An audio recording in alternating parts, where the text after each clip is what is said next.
So the thing that I think got Biden elected, part of that may have been his supposed empathy. I'm not I think there's an element of that, but I think it's also was a question of like, he was perceived as a leader, like, and a leader, not in the sense of like, he's trailing, he's on the vanguard of some type of movement, but that he's like somebody who is like competent and not going to rock the boat and bring the country together. That was bring the country together. But that was his pitch, right? But I think like the thing that really people just felt like is it's just not going to be quite as a shit show, and like things are going to be calmer, and to have protests like this.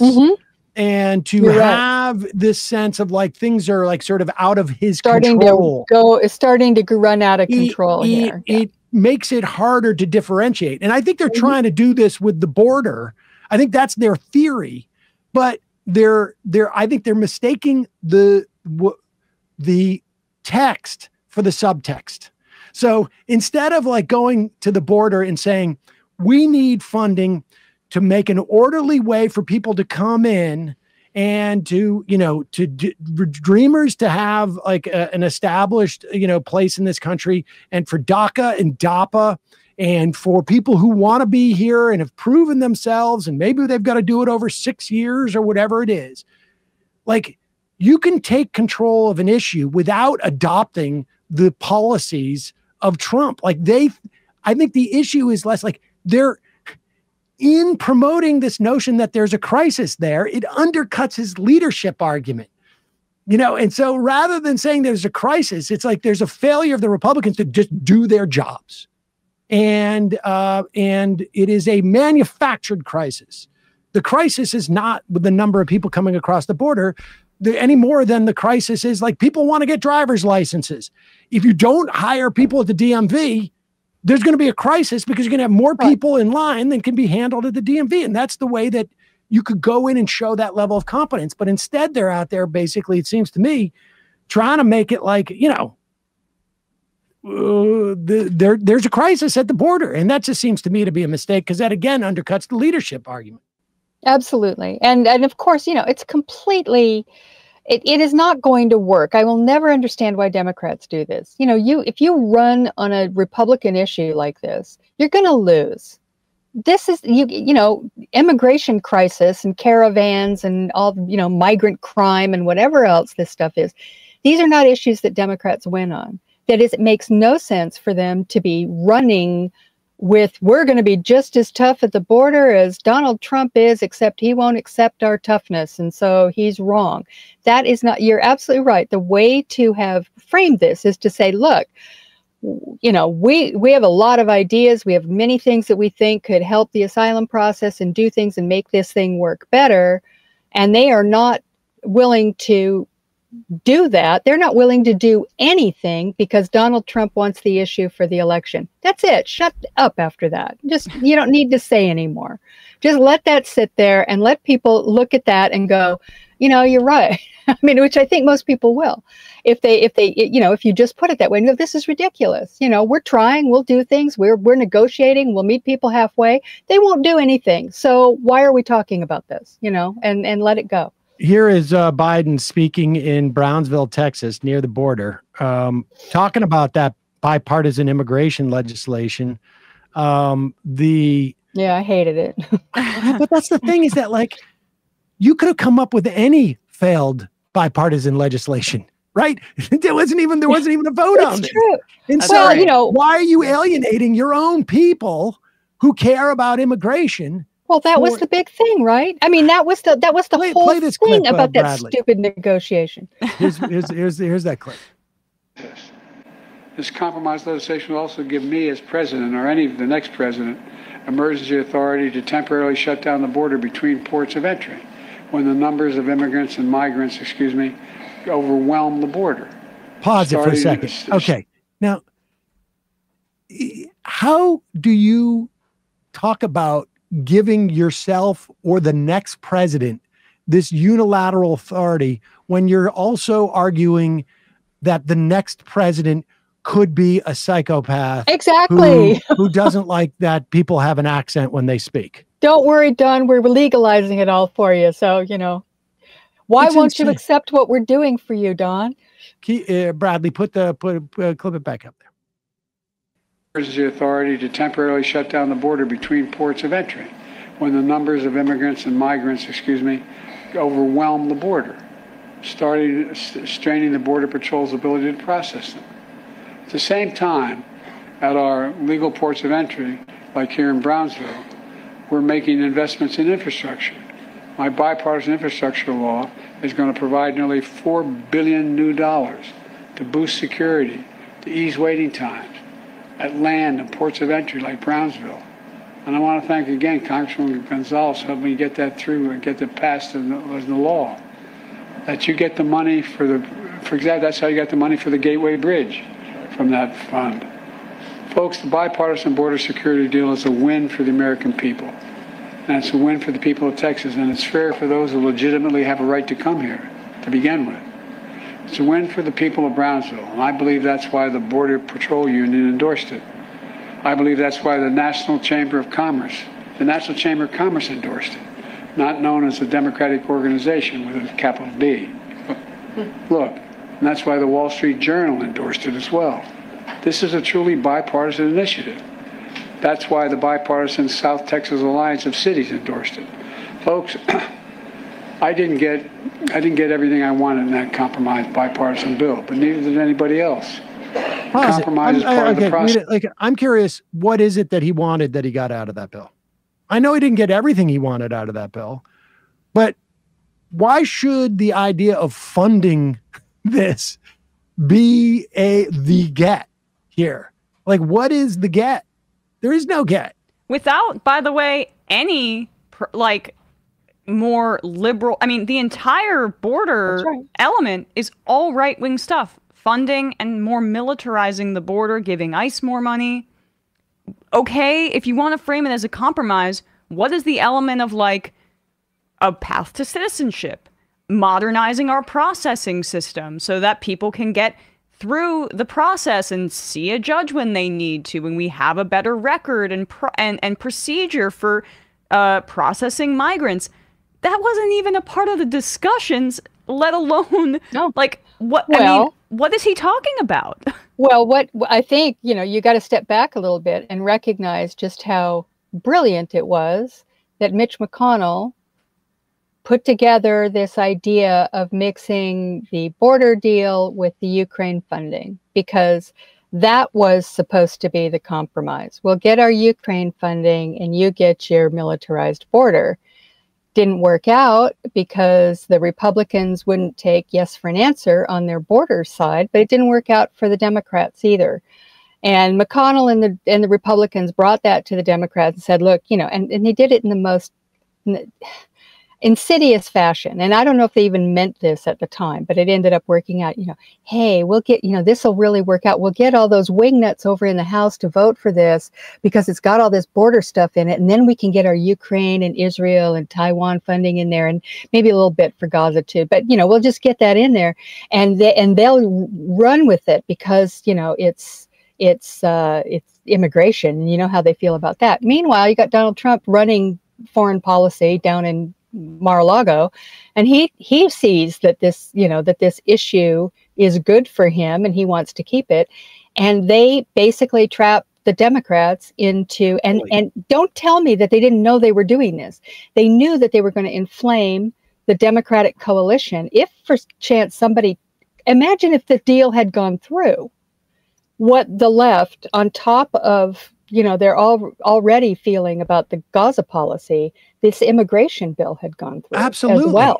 Absolutely. So they knew what they were doing. It was a total trap. And it was just lucky. I mean, I think I mentioned this on here before, that maybe Joe Biden has a preternatural sense in some ways of when the Republicans are going to refuse to take yes for an answer. Because he has, the rhetorical spot that he thinks he wants. And I don't know if this is going to work for him. And I agree with you, Sam. It makes no sense. And it's stupid to be out there saying this stuff. But nonetheless, they've made a calculation again, the white suburban moms, I don't know, the conservative Democrats at the border in Texas and Arizona, maybe, that they're trying to, you know, reach in and grab some of those people with this kind of tough talk about the border. But it would have been a whole lot worse if that bill had passed, if the Republicans had taken yes for an answer. So, you know, this thing is just, it infuriated me the minute I heard it. The minute I heard what are they doing now? Ukraine and the border are going to be in the same basket. What the hell? I'm sorry. And of course, do not this is what believe happened. that they thought that this was not going to, at the very least, get voted in the Senate, because it was going to. Mitch McConnell certainly thought it was going to get voted for, and he had to do an about face, and Tom Tillis was left out hanging dry. I mean, Tom Tillis was I'm going to release a recording of this, you know, thing right. where McConnell told us that Donald Trump won't allow it to happen. I don't believe that Biden had that magic, you know, ability. I don't really either. I just say that because he's been in that position. He did the same thing. You know? Yes, he did the same thing as vice president with cutting Social Security. Yep. But the problem is, and someone's saying like, oh, how can you say that you know, Biden can't address this? He's 2070 on the issue. The reason why he's 2070 on the issue is not because he's not saying we need to close the border at 5,000 migrants as opposed to 4,000 or 8,000 or 10,000. There's just not that level of sophistication with the American public. He's at 2070 on the issue because they keep playing into that there is a crisis on the border and he's the president. So if there's a crisis anywhere and you're the president, you're responsible for it. And if you're out there saying, I don't have the ability to get this through Congress because the guy who's not president has the ability to stop it, you're also saying, I don't have the leadership skills that this guy has. Absolutely. And they keep saying that they have no control. You know, it's not a good idea to go out and tell people that they should be feeling a certain way. So you can't, you know, like on the economy, you can't tell people that the economy is good. You can't tell people that immigration isn't bad because they think that these things are true. So you have to, for some reason, play into it. Well, you know who doesn't believe that? Donald Trump.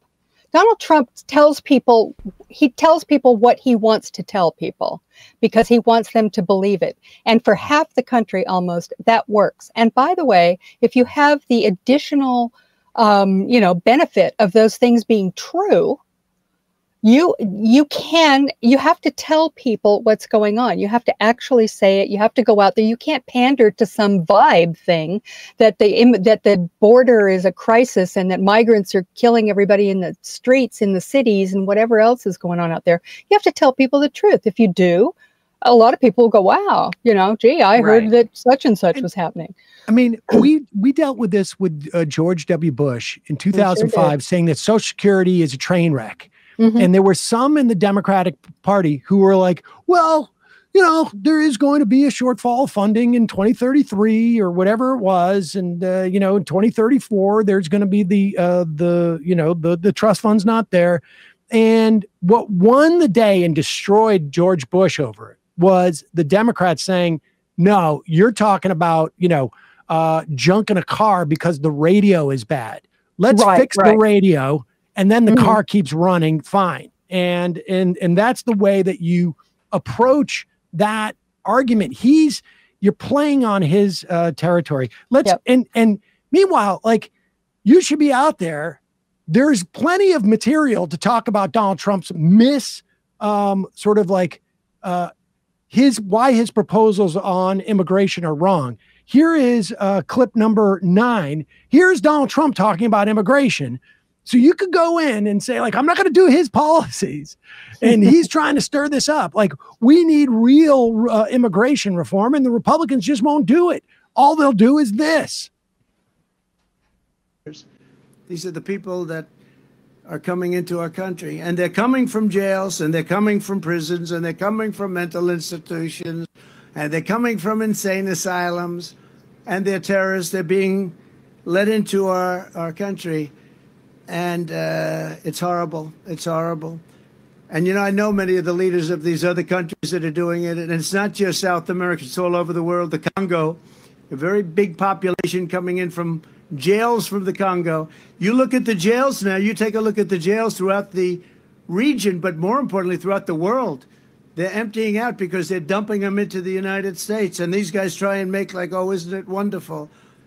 They don't have a clue. I think they're looking for votes. They're looking for something. Nobody's really been able to tell me how anybody could want it. You know, you're always in business. You always want to understand the other side. You want to figure it out so you can do something that's good or bad, depending on what you're looking for. But nobody can explain to me, because everybody I speak to says how horrible it is. Nobody can explain to me how allowing millions of people from places unknown, from countries unknown, who don't speak languages. We have languages coming into our country. We have nobody that even speaks those languages. They're truly foreign languages. Nobody speaks them. And they're poor. I mean, just put that, they should just put that in an ad and just put this, none of this is true. This is all bullshit. And just put that up as an ad. It's the most insane rap that I have ever heard a politician give. It's so outrageous and puerile and, you know, just completely absurd. Yeah, I mean, there could have been a track on this where, you know, and where Biden says, like, you know what, immigrants actually strengthen the country, and we do need resources in which to, but we also need to be fair to these people and recognize their humanity, et cetera, et cetera. And within the context of this, we're not going to get the policy that Donald Trump wants, because the Republicans, or Donald Trump, I should say, that he'll want when he's president, because he doesn't want Biden to have any type of like success on this and be perceived as having done anything. That's the thing. Even Trump knows that even if Biden was to do what Donald Trump wants, he'll get credit for it. So the opposite is also true. As long as Biden did something and could say the Republicans are standing in the way of this, that's all you needed to do. Fortunately, that stuff didn't happen, and it didn't completely alienate all, like the people who genuinely care about immigration, because you could still hold out hope. Well, maybe if there's a different, political situation, but we went much longer on this other stuff than I had anticipated. I thought we were going to talk about how the sort of the impeachment stuff is blowing up in the face of the Republicans, and this immunity. It is trial. Delicious, I have to say. That it's the very impeachment fun. stuff is making me so. There's so little to be happy about that. That's about That's and you know highlight. what's funny too is like it's almost as if it's out of a movie. This Alexander Smirnov guy, doesn't it sound like a name that if you're coming up with a Russian character in your movie, it's just like it's like Boris and Natasha. It's right, like right. Well, it's because it's named. Its last name is the same as like one of the most It's the popular vodka. vodkas that existed in this country. For decades. That's all it used to be. Like when Heather and I were out drinking, that was it. Back in You those got days, smeared there was off only for one nothing. vodka. There was no like specialty vodkas where people realized that this is a commodity. We just need to put a different branding. Right, It was all Smirnoff. That was it. That's right. That is absolutely correct. I drank my share.